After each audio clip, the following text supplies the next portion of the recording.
राधे दोस्तों, आज हम जया एकादशी की कहानी सुनाएंगे। तो कहानी इस प्रकार है। यह कहानी एकादशी का व्रत माघ मास के शुक्ल पक्ष की एकादशी तिथि को किया जाता है।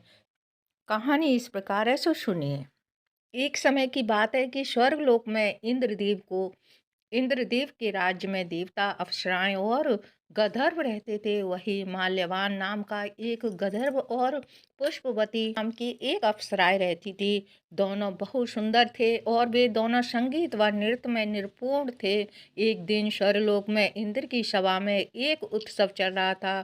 उस उत्सव में माल्यवान मधुर गायन कर रहा था और पुष्पवती कन्या नृत्य कर रही थी।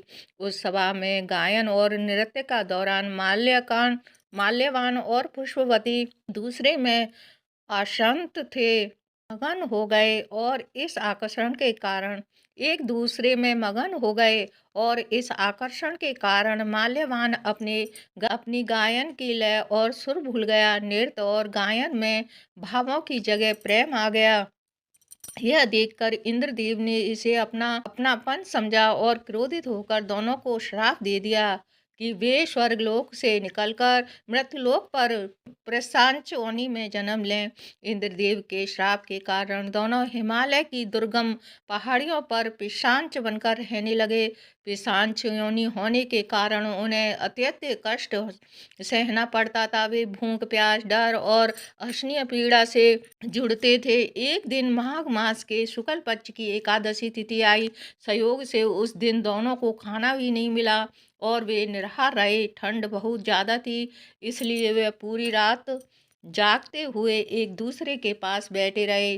उन्हें यह पता नहीं था कि वे अनजाने में ही एकादशी का व्रत और रात्रि जागरण कर रहे हैं।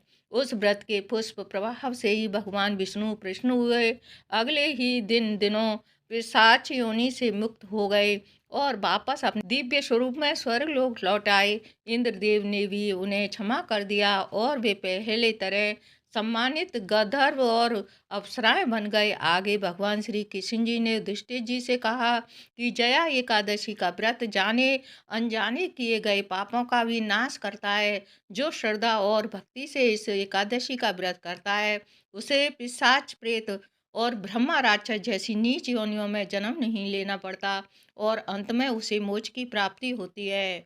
दोस्तों, कहानी पसंद आई हो तो लाइक करना, सब्सक्राइब करना। धन्यवाद।